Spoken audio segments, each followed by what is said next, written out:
We're here, we're queer, and we love the Lord. That's right, you're listening to Coming Out Christian, a podcast about life at the intersection of queer identity and Christian faith. This fun, faithful, and sometimes irreverent podcast is a production of Love Boldly, an Ohio-based nonprofit creating spaces where LGBTQIA+ people can flourish in Christianity. I'm one of your hosts, Siobhan Boyd Nelson, and my co-host is the Reverend Dr. Ben Hillscamp, Executive Director of Love Boldly. So join us, and let's find out who's coming out today.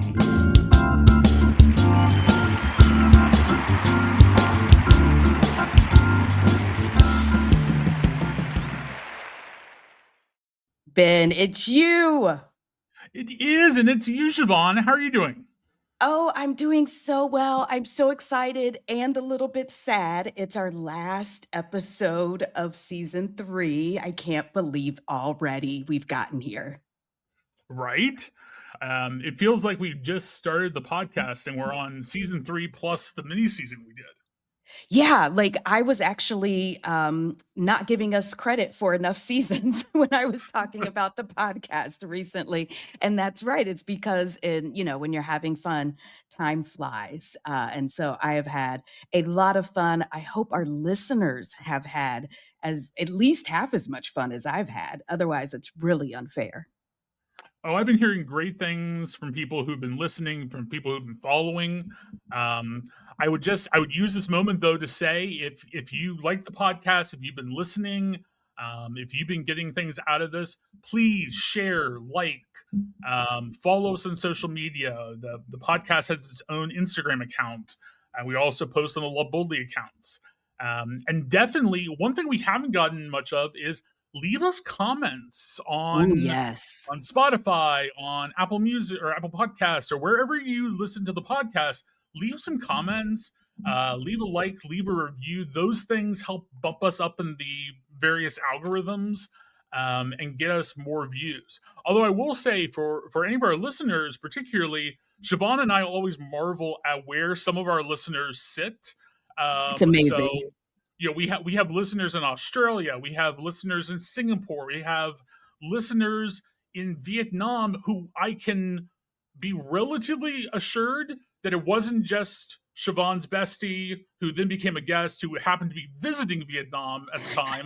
There are actually other people in Vietnam listening to us. So we have people all over the world listening. So again, if you can do anything, just leave a few comments, leave a few likes. Again, it really helps us bump us up in the algorithms. And we just recently passed 2,000 downloads for the podcast. Woo! And I'm That's told by amazing. people who do podcasts that the first 1,000 downloads, no matter how many episodes, seasons, whatever you have, the first 1,000 are the hardest. So we are well beyond that now. And there's so much more to come. Oh, that's amazing. And Ben, merch, you can now get Coming Out Christian merch. So if you want a mug, if you want a t-shirt, if you wear it on vacation, meet another fan from halfway around the world because they exist. Yes, indeed. And the merch is available on Love Boldly's merch page, which is linked to the main Love Boldly, www.loveboldly.org. I'll put that in the show notes as well. But you can buy Coming Out Christian merch right there. Oh, and it's something that this reminds me of because it's the end of the season, because it's going to be the middle of July when this episode comes out, is summer camp. Do you remember? Okay, so I went to sleepaway camp with my cousins and we'd go away for a week. And I just remember that final night. It's like you had made these like really intense friendships with people and like, oh my gosh. And then all of a sudden you're leaving and it's like, oh no, will we ever speak again? I wonder if that feeling even exists anymore because all the kids have social media. Like we literally met people and we never saw them again or talked to them again. And they were like some of the most intense, meaningful friendships of our lives. And right now, this July moment reminds me of all those friendships floating in the wind over my years. Yeah, I never really did sleepaway camp, like camp. I did, Mhm. like, you went to a college campus and stayed for a week or two. But yeah, totally. You exchange emails, you exchange, whatever the blogging sites were before we all had social media. Or you just were like, hi, have a nice life. Yeah, like Maybe I'll run into you someday. I actually exchanged addresses with people in high school that I met, in different, summer programs. And I have letters that we actually sent back and forth to one another. So, my gosh, I have aged myself something horrible with this topic, haven't I been? I did not expect to do that. I mean, usually I come to your defense about aging yourself, but I mean, you just said you exchanged letters, so Well, I did. I did. Okay. Okay. So let's get into today's guest. Let's not sounds good. dwell on the late 20th century. Let's get into our today's guest, who actually I think is very used to these stories about the late 20th century coming from me. He used to have to live through them, unfortunately, but no longer. And that's great for him. Our amazing, amazing, wonderful guest today is Joseph Zay Soza, who uses he, him, el pronouns. Joseph was born and raised in Ohio and comes from a mixed culture Puerto Rican and white household that was very Christian. His father is a theologian, a Bible scholar, and a pastor, and his mother is a public servant who was a stay at home mom and full time pastor's wife for the duration of his childhood. Together, his parents led a deeply faith based and family oriented household grounded in their Pentecostal, spirit ordained beliefs and practices. Some of Joseph's earliest memories involve long Sundays at church with loud, ecstatic worship and call and response sermons, speaking in tongues with interpretation, and teary altar calls. Joseph is a gay queer man who found himself torturously closeted for many years before finally being pushed to come out in his early 20s. Since then, he's been living proudly in his queerness and has fully embraced his own journey of self actualization, which has included a fluid and living spirituality. While he currently no longer identifies with Christianity and is, in fact, a Buddhist, he is still based in Columbus, Ohio, where he engages in advocacy work and most recently began teaching yoga. Joseph enjoys expressing himself through cooking, writing, singing, and practicing capoeira. He is a nerd, an introvert, and loves being in nature. Joseph, welcome. Thank you so much for being a guest. Thank you. Thanks for the invitation. I'm so happy to be here and excited to have some good conversation.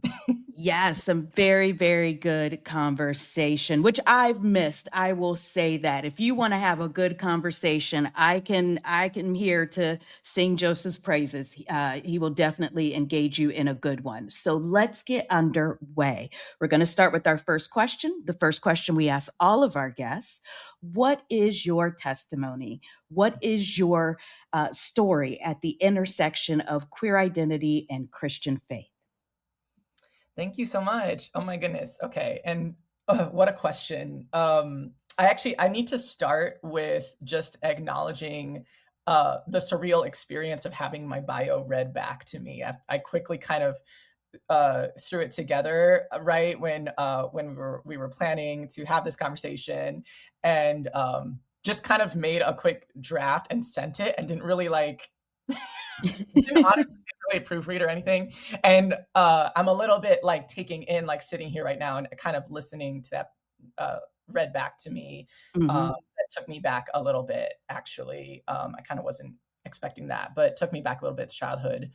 Um, so, uh, as you stated, I was very much raised Christian. I was raised a pastor's kid, Pentecostal pastor's kid at that.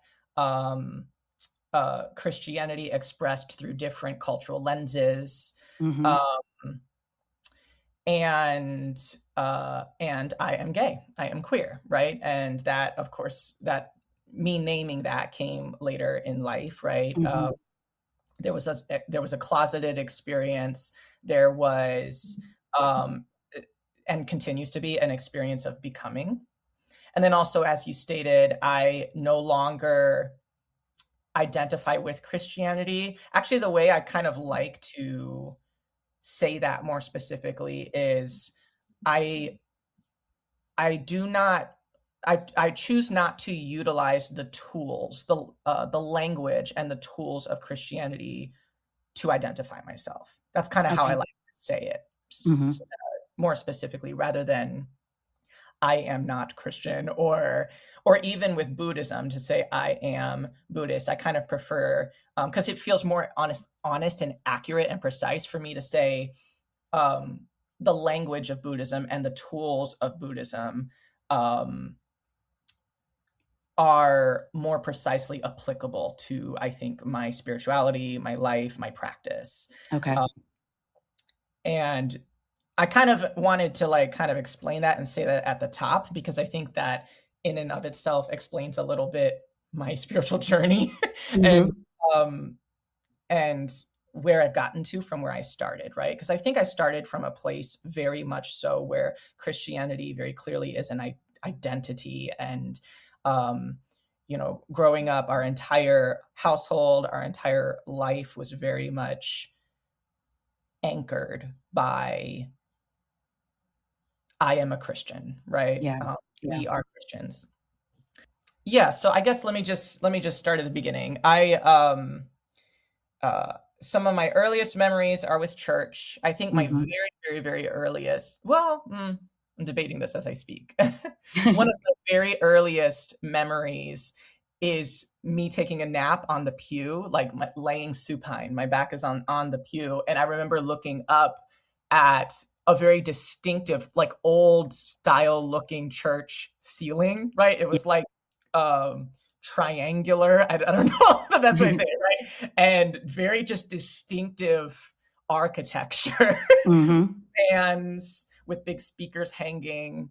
I remember the numbers. What was that called? That was for every parent had a number for their child, and there was a back Ah.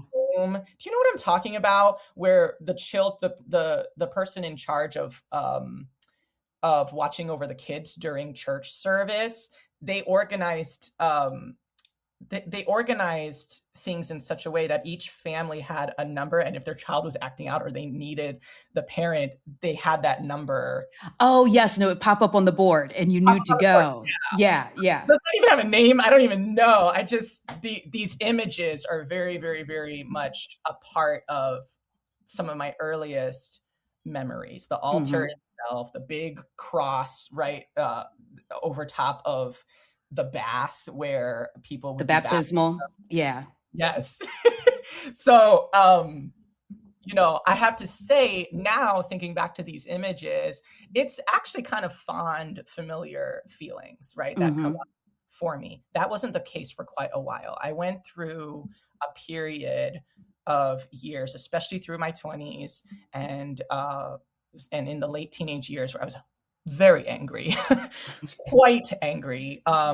Very full body experience of heat and rage, Mm. actually, that filled me. And I think what was strange about that experience is that I don't have a particular specific trauma that I can point to. I don't have like a specific event. I mean, there are some, but nothing that's exactly stand out, right? Hmm.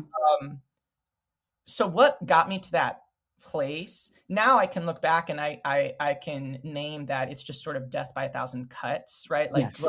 growing up in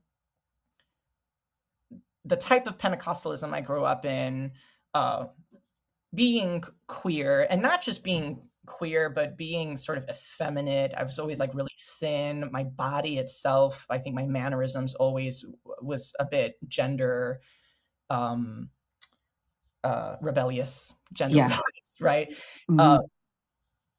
my interests and my passions were never in the things that boys are supposed to be interested in. Most of my friends were girls. There were just all these other social elements involved in my childhood and who I naturally was as a child Hmm. um, that compiled a sense um,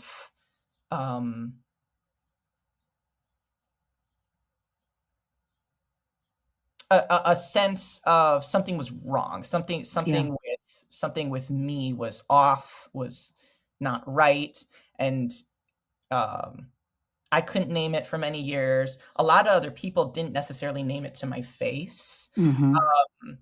So with that said, it was like, why did I get to this point where I was deeply unwell? I was very angry. I was very sad.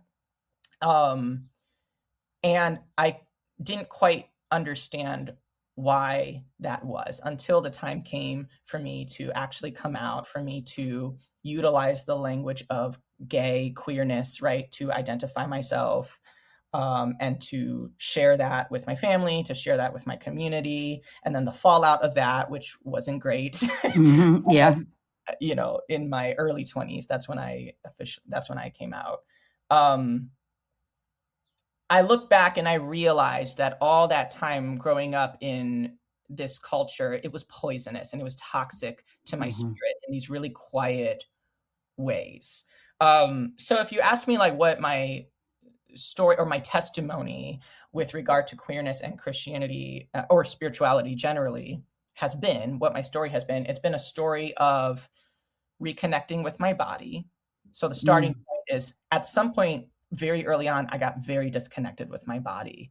And I think that was a violence, right? That happened to me, pushed to become disconnected with my body. I have a lot to say about that. So a huge theme in my spirituality has been reconnecting with my body and bringing mind, body, spirit, and soul into one unit, you know? Okay. My story has been a journey of understanding who I am by first understanding who I am not. Okay. When I came out, I remember this very clearly. I could not say an affirmative statement at first. My coming out was, I am not straight.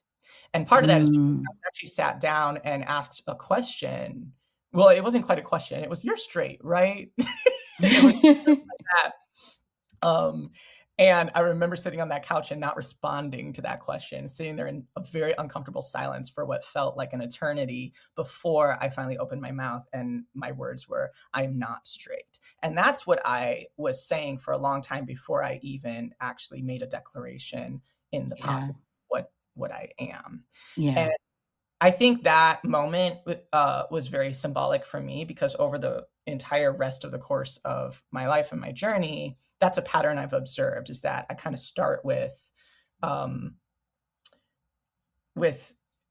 naming or understanding what I am not, in order to sort of arrive to what I am. And I think part of the reason for that is my experience with spirituality and identity a lot of times has been things being projected onto me and then me having to react to it, right? We know heteronormativity is assumed upon everyone.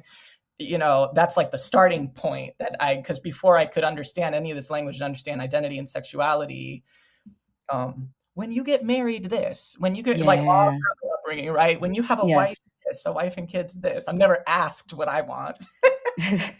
With spirituality, it was the same thing. Yes. You're a Christian. And quite honestly, you know, when people ask me like, why do you no longer identify as a Christian? Why do you no longer... The truth is, I don't ever remember identifying it. Like, it just was, I was raised in it. There were moments, of course, in childhood where I was sort of pushed and asked, you know, I was baptized. Do you want to be baptized? But that, you know, I was a child growing up in Pentecostalism. The baptism in the Holy Spirit is a very, very important moment for those, who maybe are listening that don't know much about Pentecostalism. First of all, I'll say there's diversity within Pentecostal. There's a lot of different. Some people might have heard of like the crazy people that don't, you know, let women wear pants and stuff like that. Or the snakes, or the snakes. And like there's these different sections. I didn't quite grow up in a heavily legalistic expression of Pentecostalism. My mom absolutely wore pants, absolutely wore makeup. My mom's a very proud Puerto Rican woman. She likes to do herself up. She dances. Like, you know, those things were not, I don't think those things on a cultural level were good. You know what I mean? With the Latinos, like, no, we like to express ourselves and, dress up and stuff like that. But so for me growing up, Pentecostalism had a lot more to do with the theology and the history of Right. Pentecost, speaking in tongues, the Holy Spirit, and speaking in tongues is a huge distinctive part of Pentecostal Christian worship, and many Pentecostals have this experience of baptism in the Holy Spirit, Mhm. um, where essentially you are. I actually like to describe it as like possession, it's so funny. They would like It is. It turn. is. I tell my wife all the time, "Hey babe, we believe in a zombie." Like I understand like Yeah, you literally like this like he was dead, he rose again. If you tell that story to a random person who's never heard of Jesus, they're going to be like, "So this is a zombie or a vampire?" Right? So, yes, that yes, sounds like possession. Yes. yes, totally. And yeah, so this experience was something that I felt quite pressured uh to have, and I do kind of think like I faked it. I have this memory of as a maybe I don't know if I was 11 or 12 years old, and it was just in the middle of a very like high energy worship, right? There's a lot going on. There's the sensory experience is quite overwhelming, and I had a lot of attention on me. Somehow I don't know how I like found myself in the center of like almost like a circle of worshipers, and other people had been, um, alabash, alabash, like getting into tongues, and I felt the attention on me and this pressure, and I remember just starting to like utter sounds, out of my mouth, um, and uh, what's interesting about it, I'm fast forwarding. Sorry, I'm very non-linear in the way that I'm telling this testimony, so I hope that's It's not okay. to Yeah. the listener, but this is also actually the how I experienced, frankly, the spiritual journey. Anyways, uh, you know, I fast forward to nowadays. I actually do find myself praying in um I praying in tongues, in my own time.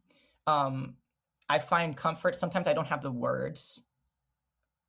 I don't have the words, and so Yes. Yes. right, like, Yes. come on, it just sometimes I just need to express, and I need to like be a vessel, and something is moving through me. So I want to like caveat everything that I'm saying. I have an incredible respect of these practices, of the tradition, of the history of where it comes from. There's like a lot of richness there with like the history of Pentecostalism, with its connection um, to the day of Pentecost, right? In like the New Testament, even in recent history, like the revival on Azusa Street, like has a lot of substance to it. There's a lot to be said about around, that is a revival that took place right in California in what was it, the early 1900s, um, where it was multiracial, right? It Yeah. was multi-class Mhm. in a time and in a place where that was quite like radical, like socially and politically. And some of that manifested in church growing up for me. My churches growing up were very multiracial, multi-class.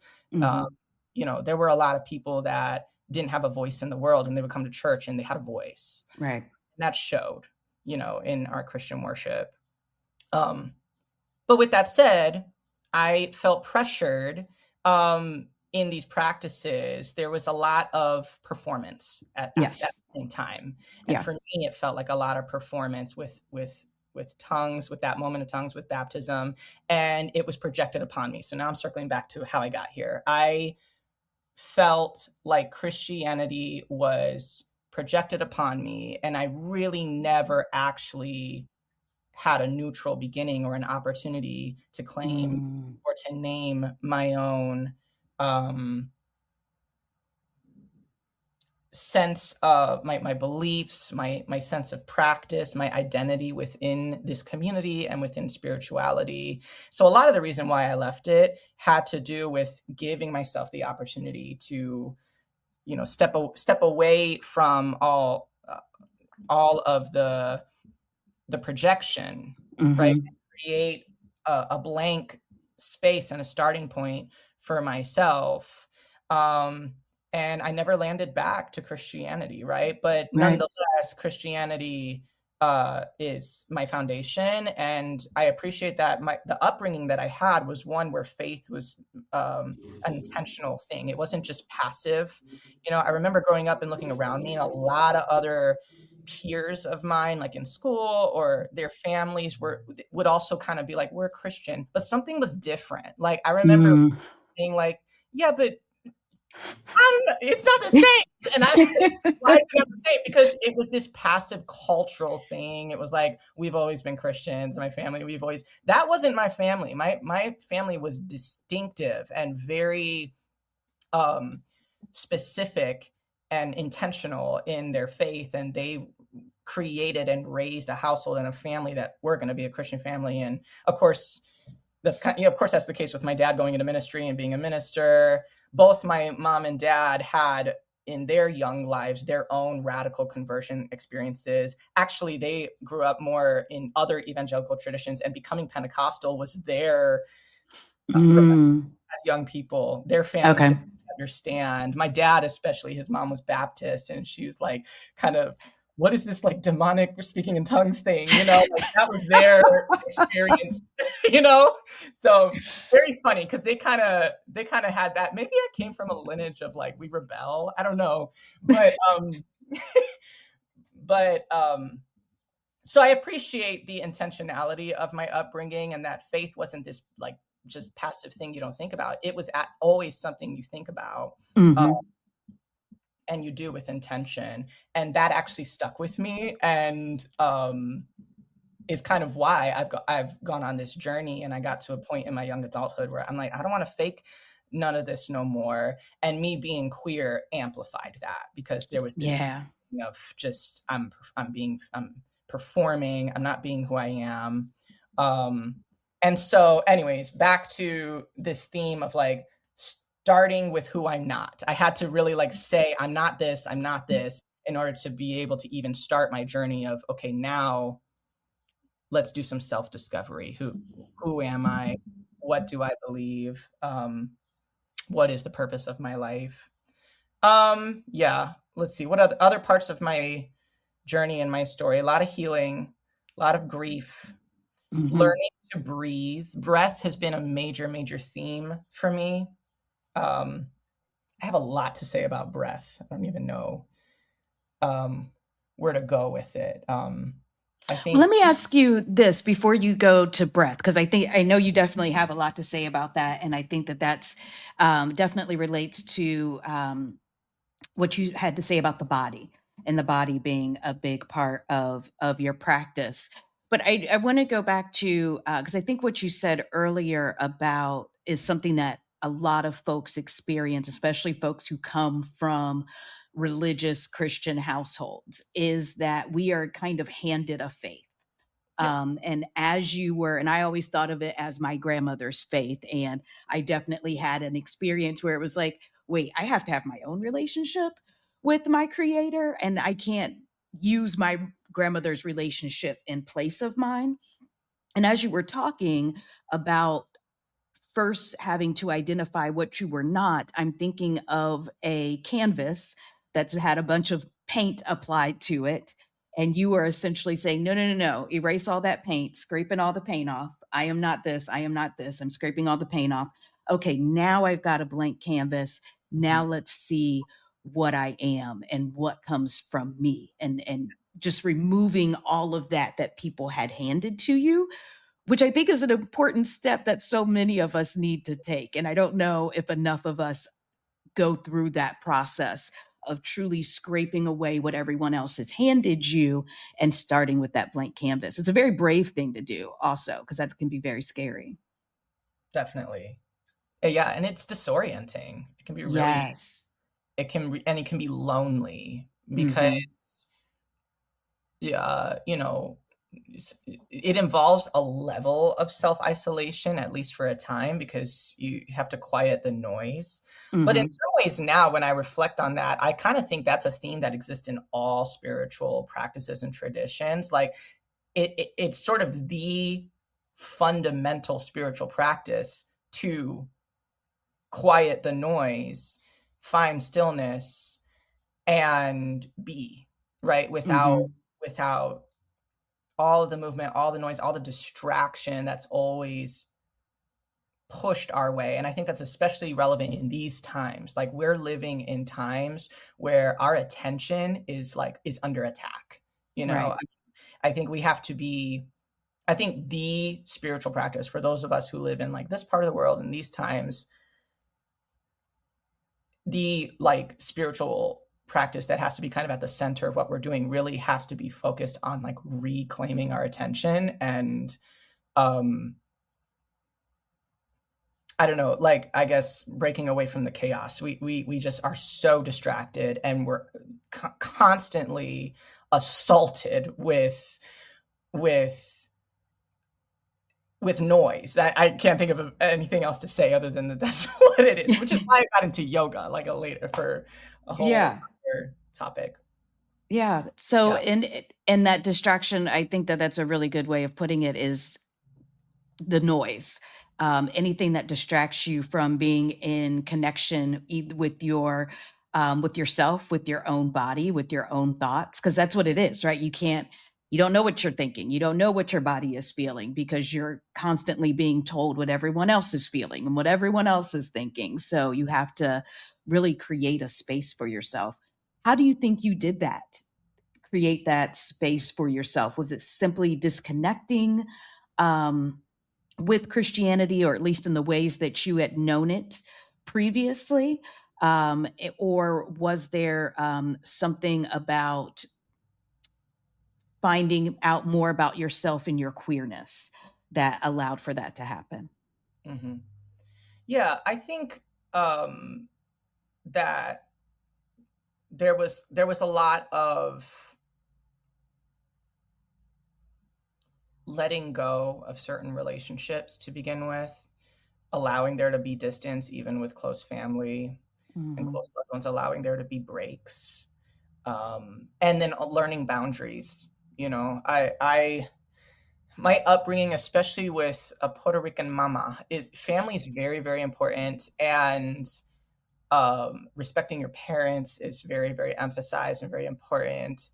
Um, and I kind of, for me, knew that it would never be an option, and I didn't ever want to cut off, right, them or cut off my family. And it wasn't for me. I had the benefit that things weren't severe to the degree that I needed to do that. Some people need to Mm-hmm. do that because of the degree of harm, right?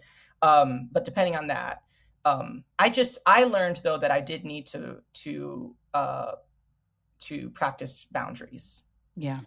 for myself, um, which was hard and it was painful. But doing that and then also being honest every step of the way, not filtering the truth, filtering my experience to protect the comfort of those around me, which was really, really, really difficult given the way I was socialized. Yes. Yes. So, yeah, I think creating some of that stillness and then really engaging with my anger because my anger was it was very much Mm, talking to me and it was painful. I felt like I was carrying the anger I was carrying was hurting me and I like didn't want to carry it anymore.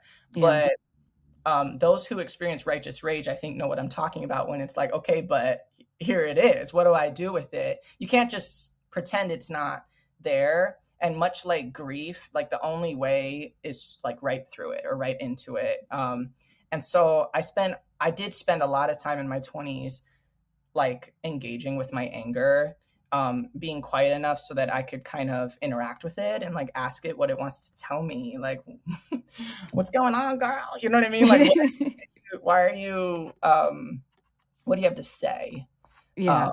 So I utilized a lot of practices that are very common in Buddhism, and this was my pipeline towards Buddhism, right? Was Mm-hmm. meditation is gold. And I think, again, meditation is just really another way of saying what I said earlier around creating stillness and eliminating the noise and just being. I mean, that's meditation, like at the core Mm-hmm. is this practice of breathing and being still and disengaging a little bit with the noise of your mind. And then this weird thing happens when you meditate that I encounter on the regular in my meditation practice, is this realization that, oh, I'm not my thoughts. I'm Mm. also not my emotions, right? My thoughts are more like something that happens to me. It's like you sit in quiet meditation and thoughts keep emerging, they keep emerging. And in meditation, really, you can like let that happen, but it's really about taking a step back and more like watching them like clouds. It's like your mind is like a limitless sky, and then there's just clouds that emerge, and it's kind of like, oh look, that's a cloud. I like to play the game. Oh, it looks like a whatever. Like you're laying and watching the clouds. It looks like a this and that, and then like blow it away, and it blows away. And I'm sort of realizing my thoughts are just these things that like emerge. I'm not really doing them. I'm not really saying Mm. them or speaking them into being. They're kind of just there. And that's a very trippy experience, because if I'm not my thoughts, who am I, right? Like, I am the experiencer of my thoughts. My emotions, same thing. Like with the anger, that's what I realized when I was engaging with the anger, is I was like, you're not me, right? Like, you're something that's emerged around me. But you are stimuli. I'm talking to the anger. You are Mm-hmm. stimuli that is actually separate from actually my being. I am the experiencer of this stimuli. And something about that felt very liberating, like realizing that I'm not my emotions. Um, Mm-hmm. so I don't have to be weighed down by them. They're just an experience. Um, and eventually you get to a place where you could blow it away. And this is kind of my approach to any time you're experiencing intense emotions, right? They have to deal with emotion. You're not your emotions. You're not your thoughts. Who am I? And then the body itself. I'm also not the body. The body is a vessel, right? The body is my home. I get to experience this tangible life in my body. So what's left? And asking kind of these questions, and going on this kind of journey with these practices is what has helped me to heal a lot from the hurts of the spiritual hurts of growing up in a tradition that did not affirm queer people. I should have said that at the top. That should be pretty obvious, but yeah, queer people not affirmed. Right. Yeah. Yeah. Pretty big reason why there was a lot of anger and a lot of pain. Um, yeah, and then the main practice within that has been breathing, right? When Mm-hmm. I'm like in my meditation, realizing I'm not my thoughts, what's left? Your attention often needs something to grab onto, and so the breath has been my anchor. And I discovered breath work some years ago, where you do like conscious breathing exercises and practices that you can focus on in meditation. Um, Mm-hmm. and I have found such peace and liberation with the breath. The breath Mm. is always there, Anytime there's anxiousness, anytime there's any kind of ill feeling, nervousness, the breath is always there, and it has so much power. Every time I bring my attention to my breath and I just simply consciously inhale, exhale, it truly has such power over the state of the body, over the state of your mind and your nervous system and your spirit. Um, and I've been thinking a lot about the breath. In Buddhism, they teach that your life is just one breath. Mm. It's a way to stay in the moment. The only moment you're ever in is the present, is now, and Mm-hmm. that's where your breath is. So be where your breath is. Um, and you're present in your life. As long as you're present with your breath, you are present in your life fully. um, it's funny because in Christianity, with the mythology I had growing up, um, the Spirit of God breathed life into Right. beings, right? And you have Adam and Eve, right? Life is breathed into this mud that they're made up of, and then life is animated into them through the breath. Right. So a lot of times I like to think of the breath as it is literally the most tangible, direct connection I have to God is my breath. Right. Yep. Right? Like there's nothing more direct of a connector that I have than just this breath. I remember talking to a Jewish friend of mine who was telling me about how in the Jewish perspective that she was taught growing up, life starts at the breath. Mm-hmm. Which was very interesting when, I grew up with very anti-abortion, right? Like Yes. life starts at the breath. Exactly. Yeah. And I'm like, oh, And that's there's some biblical, there's some biblical evidence for that. And as you're talking, it makes a lot of sense, Joseph, as I'm listening to your journey to go from Pentecostalism to this focus on breath through Buddhism, because as you're speaking, we know that spirit, literally means breath, right? That's how we get that root word for spirit. Often, and then when you're talking about praying, and speaking in tongues, I often see prayer that way as well, or praying while speaking in tongues, that it is a spiritual prayer. It is the Spirit speaking through me. It is literally Spirit speaking, not me speaking, and speaking spirit language directly to my Creator that I wouldn't be able to put into words, my own human words, right? So that aspect of Pentecostalism is so it's easy. It's a very easy step over there to Buddhism and this focus on the breath and being where the breath is. So it makes a lot of sense how you got to where you are. There's a lot of what you grew up with still there, rooting where you are now in your life. I totally agree. I totally agree. And that's why I don't feel like I really converted Mm-hmm. out of Christianity. And I also don't feel like I converted into Buddhism. Like I don't really feel like I ever had a conversion experience at all. I feel Right. like my journey has just been one of encountering new tools that I can use that simply better describe already like who I am, already the experience I have, already practices that I'm relating to. Not to mention, I kind of don't think Buddhism should be classified as a religion. That's a whole other like hot take I have. I kind of think really should be classified differently. But yeah. Yeah. So what is your as you talked about you are proudly Puerto Rican, you have a Puerto Rican mama. I know that family is such a big thing for you. How has this impacted your family relationships? Like, I know you're still very close to family. I love hearing there's stories about your family. And I know that you grew up in a very tight-knit family who did very loving family things. I remember you telling me stories about how your family would host dinners for students, so that they would, have holiday meals and have like a home cooked meal. And that was something that your family was just so good at doing, is bringing others in and inviting them into family. So what does that look like with you having this, especially with your family? You're a PK, your dad's a pastor, your mom's a pastor's wife, your dad's a theologian, and is he still teaching Yes. at the? Okay, yep. So Yes. he's teaching. What does this look like for them? Yes. And what does that relationship look like?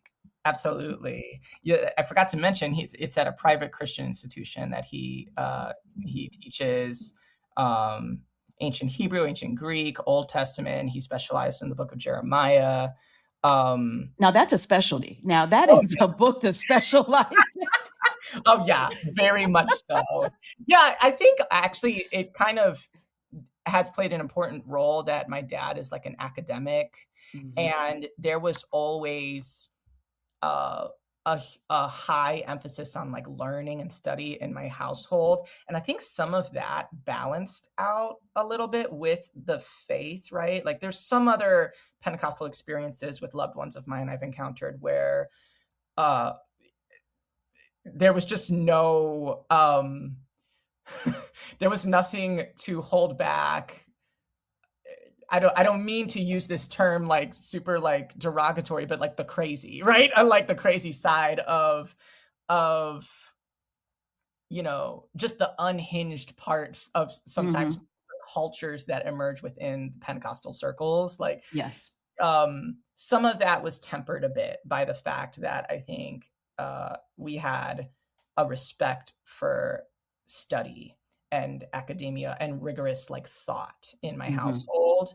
Um, and that, in addition to, as I mentioned before, my parents have always been very intentional about their faith. It wasn't like just, oh, this is a cultural thing, or this was it. They really, truly are transformed individuals that Mhm. I see, and I respect the way in which their faith has been central and integral to who they've become and the lives that they've led, and continue to lead, which are um, lives with purpose, lives with excellence, lives of service. And so because of those things, I've always had a respect for them, and I've always voiced that. And so our relationship's good. Our relationship, even though it went through challenges at times, sometimes still goes through challenges. Um, Overall, there's a respect there. There's a lot of Mhm. just love, raw, just love. And love a lot of times really does look like radical just acceptance of humans being humans and not being perfect. um, like loving people in that is so profound. I also had the opportunity to watch them do that with other people that are really, really, some people who are really hard to love, others who maybe not Mm. as hard, but really imperfect. Um, I watched how they handled, after my coming out, their experience of that with church communities, right? Which weren't, Mm. there was this one church in particular, they asked, right, like my dad it was very hurtful. They asked him to speak to my coming out, and it was very disrespectful, right? Like Yeah. from the pulpit, they actually asked him like, will you like denounce your son? No! The No! audacity, Oh! isn't that crazy? The gall, the unmitigated gall.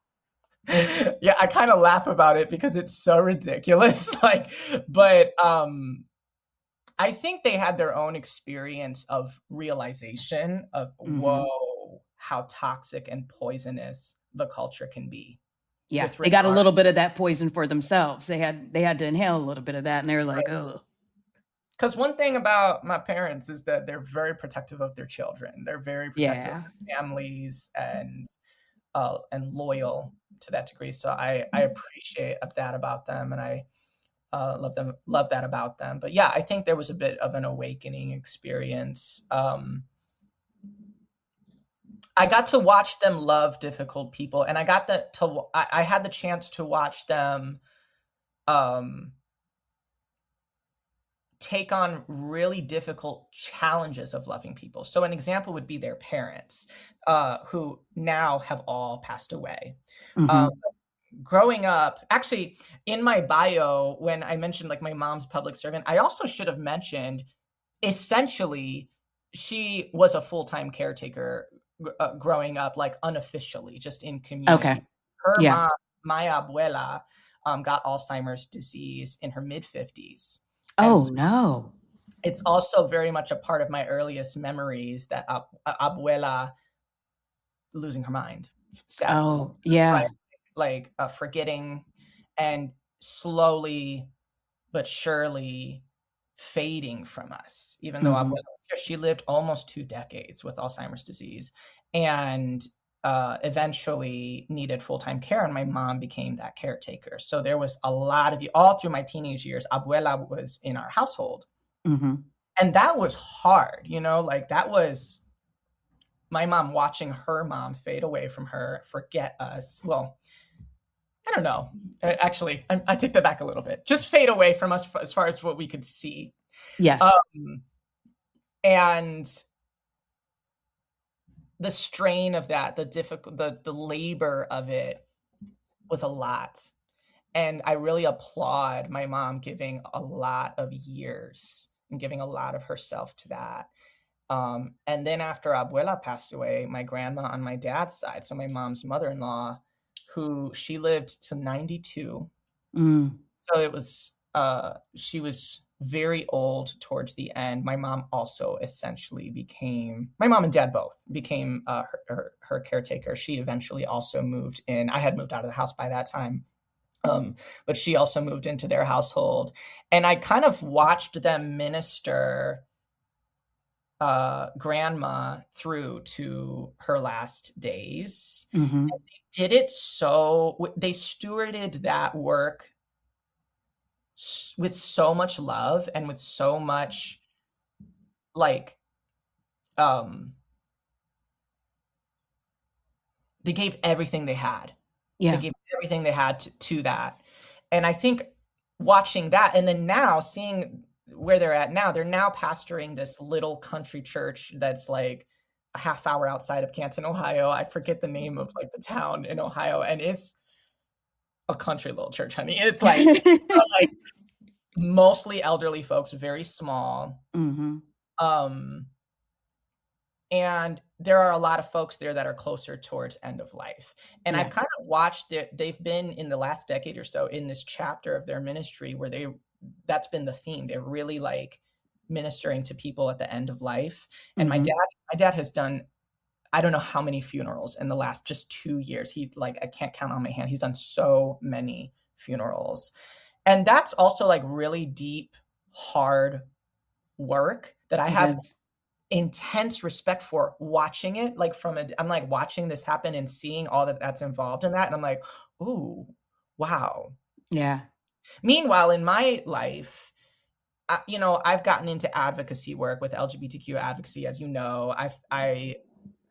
I have built and continue to build community with folks that have a very specific kind of niche life experience. A lot of us who have experienced ostracization from our communities, a lot of us are like Latinos and other people of color where we grow up in communal cultures but then get ostracized. There's a very specific pain, I think, about that because you're oriented towards community but then pushed out of it or rejected. There's something deeply severe about that kind of pain. And I find a lot of my community is that, and very naturally, I don't identify myself as a minister, but I do think a lot of the types of relationships that are cultivated, we minister to each other in community. And I've sort of grown this appreciation for how all of us, in a sense, like we all have certain gifts that lend itself to certain communities. And so maybe having gifts of like having the opportunity to minister to more specifically to certain communities. And so a lot of the forgiveness and letting go of the anger I had from childhood, what it has looked like is transforming into admiration for like my parents, for like the type of ministry they can do that I can't. Like, I'm like, that's this segment of people, this population of people, that's not for me. You know what I mean? That's not for me. But wow, are my parents like excellent at ministering to like these country people towards that are facing end of life. Like, I have to have respect for it. And so anyways, that was a very long-winded way to answer your question of like, how is it with family? I think that that's how I've been able to turn things around to a more positive, is like finding respect for changing my perspective towards like respect. So and it sounds like a relationship of mutual respect. They're respecting where you are in your spiritual journey and where you've ended up. And I'm hopeful, and I say this as a parent, Joseph, I'm hopeful that they see the really great foundation. It sounds like you are very thankful for the foundation that they gave you, and the fact that it led you to where it led you now. You don't carry resentment in your heart, which is such a, it's like one of those things like, yay, I'm healed.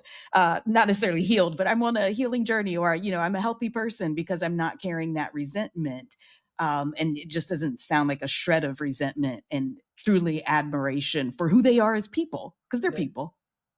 It is, they're people. It's Yeah. all love, and they don't even realize it. But part of my appreciation for some of my upbringing does directly have to do with queerness. Like I don't think they would connect these dots, but I do think the type of Christianity I grew up in also, there's ways it got me ready for being out and proud, right?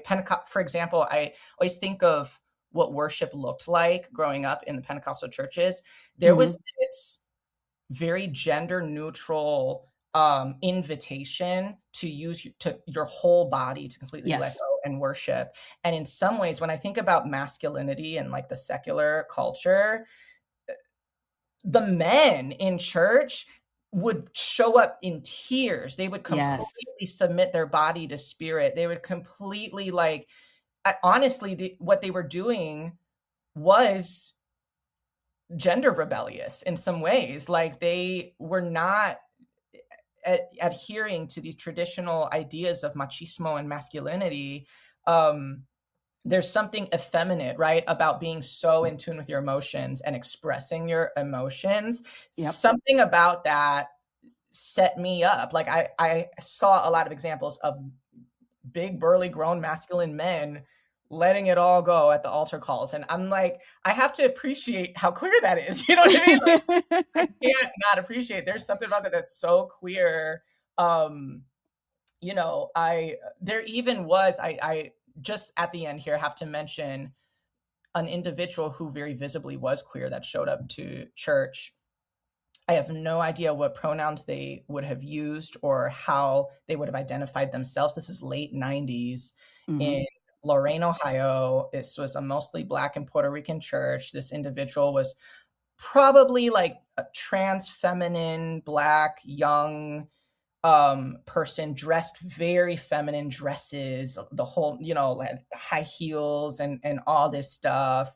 Clearly someone who would have been assigned male at birth, and would go and was in the front pew, and in the middle of like really loud, we had tambourines going, we had everything. I mean, this person was just like and their expressions were so effeminate. Like it Yes. felt very like I'm in the gay club or whatever, and they were just like and just letting it out, letting it go, and no one bothered them. People talked about them behind their back, Of but no course. one bothered them.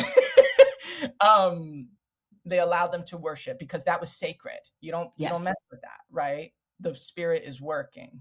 And even though people it might have had ideas of, well, what's supposed to happen with this individual, that never happened. This individual showed up and worshiped and didn't give a fuck. I was like 5 years old, and that was a very important visual for me to see early on. So I have appreciation for my upbringing in Pentecostal church because in a lot of ways it was queer, honey. It was very queer. All right. Joseph, this has been an amazing conversation. Thank you so much for sharing so much of your journey with us. It's been an amazing journey, and it's been wonderful to kind of watch how you went from a non-affirming background so deeply, in this non-affirming space, had a lot of anger, and were able to transform that, and that you're in such a positive, healthy place now. Thank you for sharing that journey with us. I think it's been so wonderful for our listeners to hear.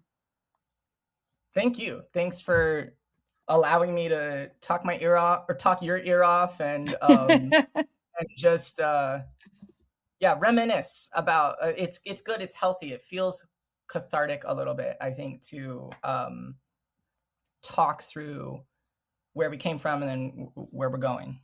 Yeah, absolutely.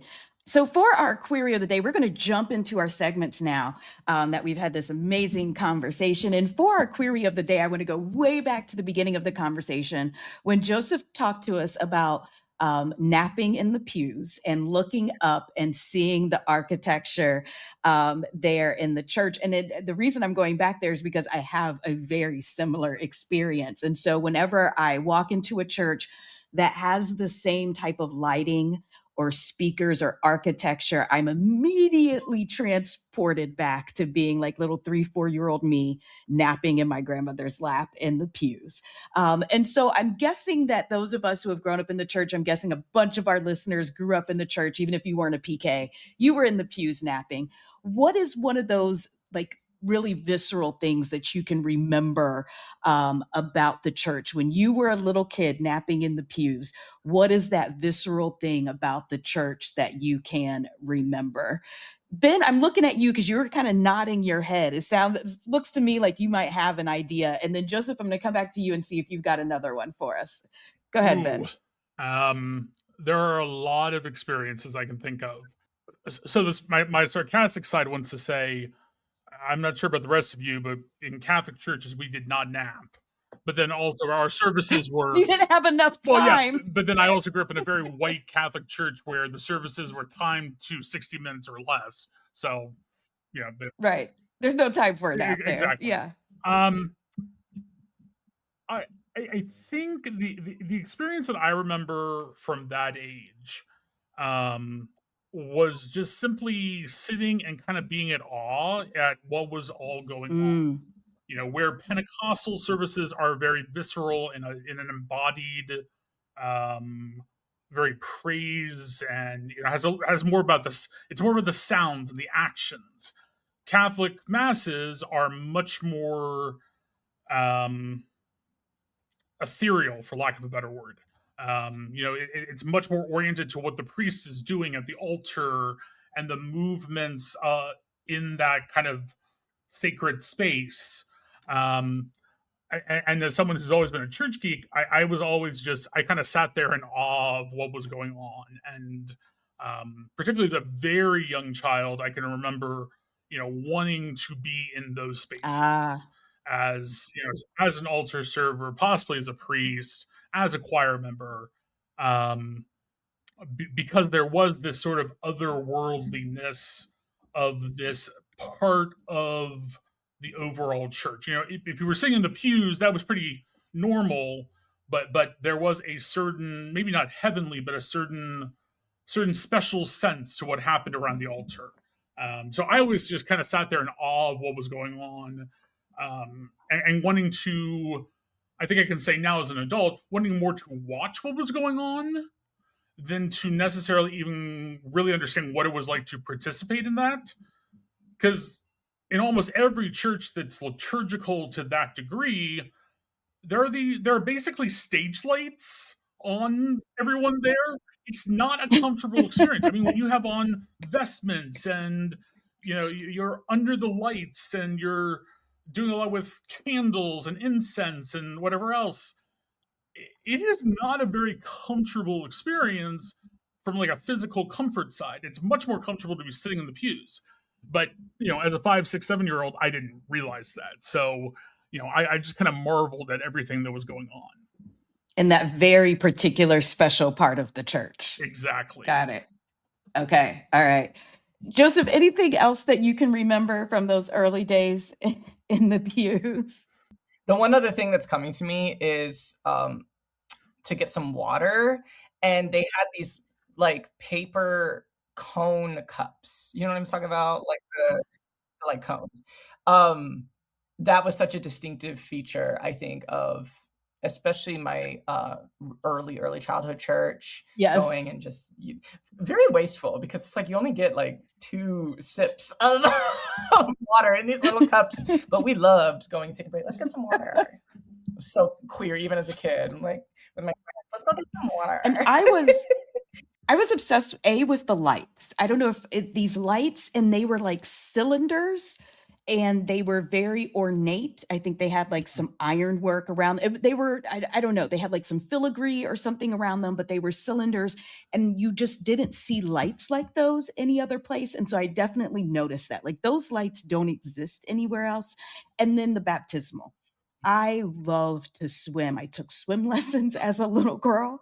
And so I'm obsessed with water still. If any you know anything about me, that's my favorite thing is there has to be water on vacation.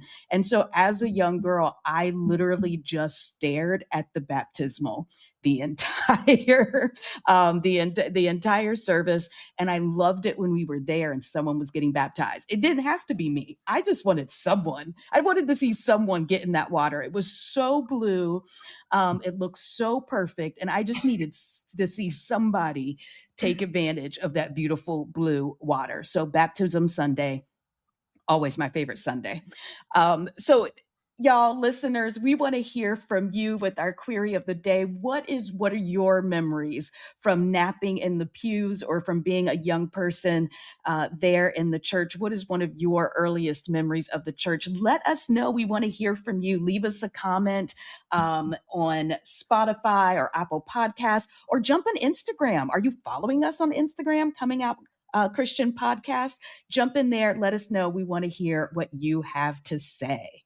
All right, it is time for our little trip back into history.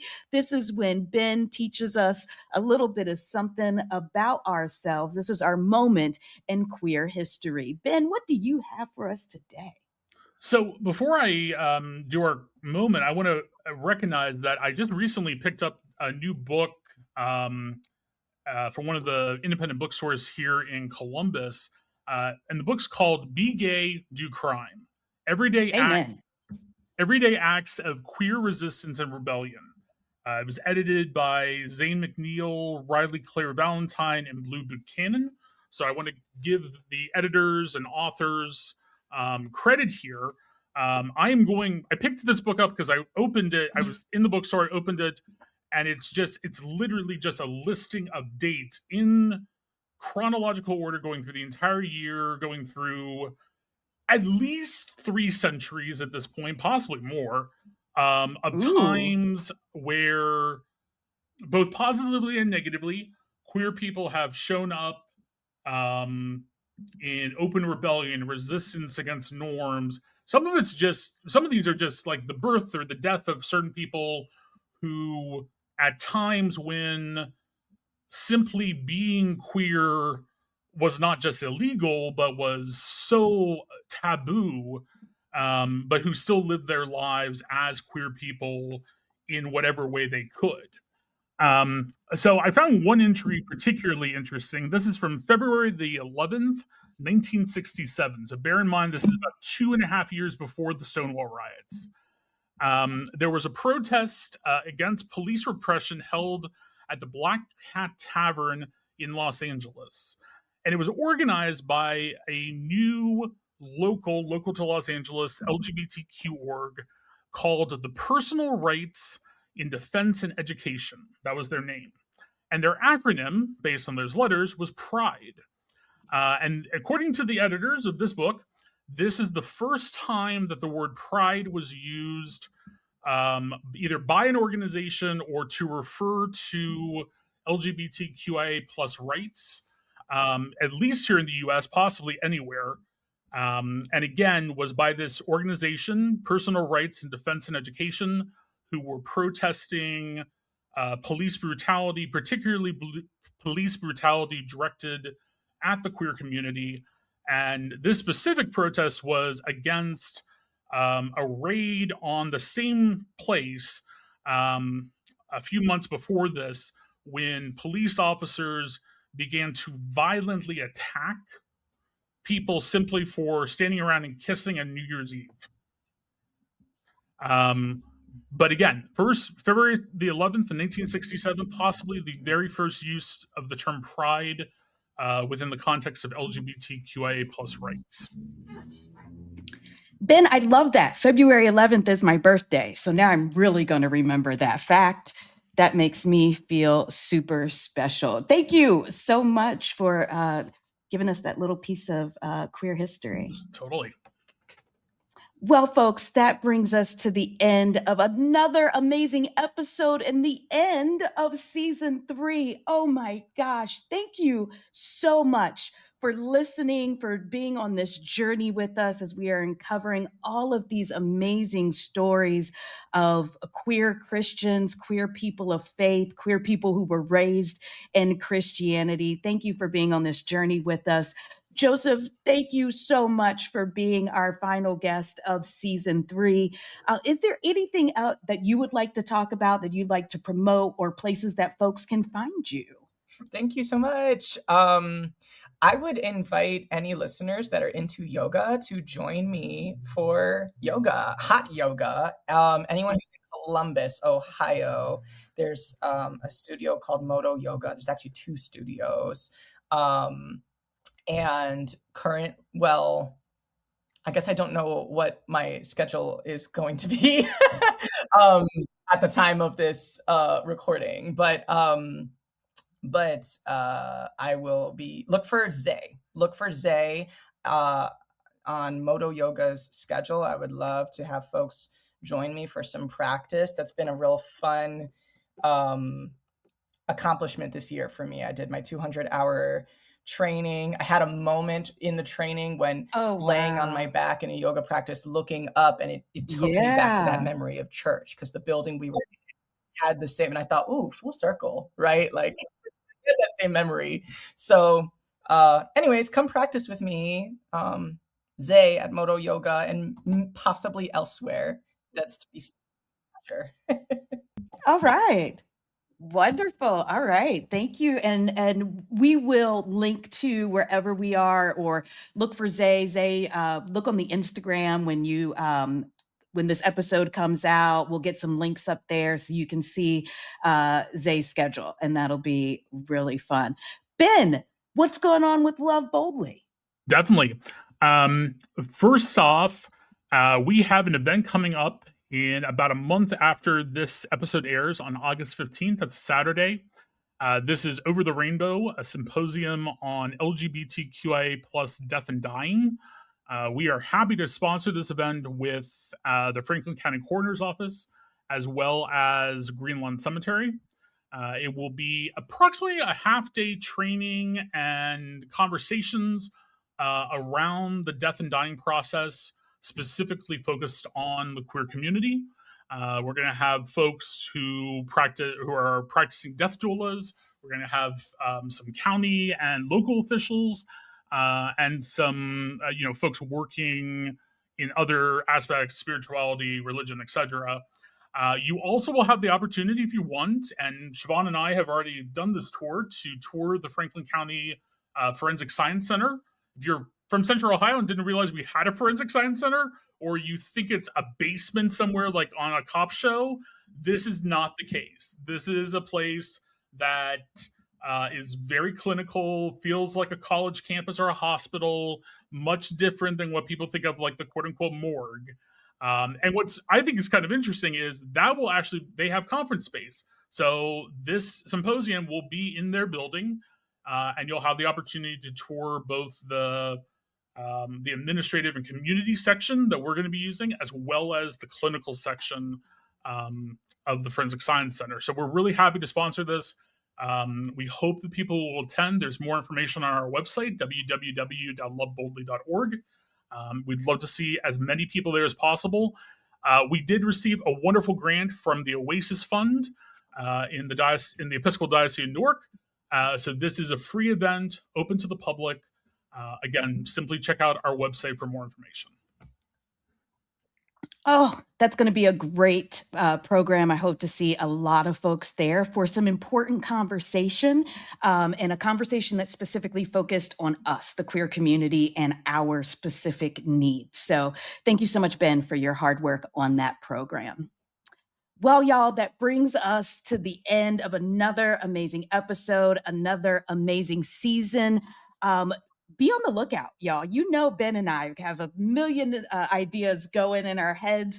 So the little birdie told me that a bonus season might be making its way to you some way in a few weeks. Oh, not a few weeks, maybe about 6 to 8 weeks or so. So definitely keep the feed open, be checking the Instagram, but we'll be sure to let you know about it on all of our social media. And then we'll be back for season 4, another full season of conversations with amazing queer identified people who are sharing their testimonies with all of us so that we can build a bigger, more affirming, more inclusive faith circle where all of us belong. Why?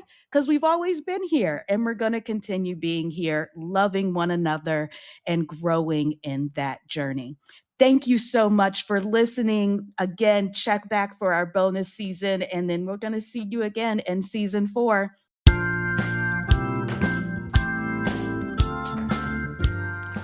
Thanks so much for joining us today. We hope this conversation encouraged you, challenged you, and maybe just helped you feel a little less alone on your journey. If this podcast has been meaningful to you, would you consider supporting the work of Love Boldly? Love Boldly's mission is to create spaces where LGBTQIA+ people can flourish in Christianity, and your donation helps make conversations like this one possible. You can give at www.loveboldly.net/donate. That's www.loveboldly.net/donate. Want to stay connected with the podcast? Follow us on Instagram at comingoutchristian_podcast for updates, resources, and community. Until next time, remember that you can be queer and Christian and queer.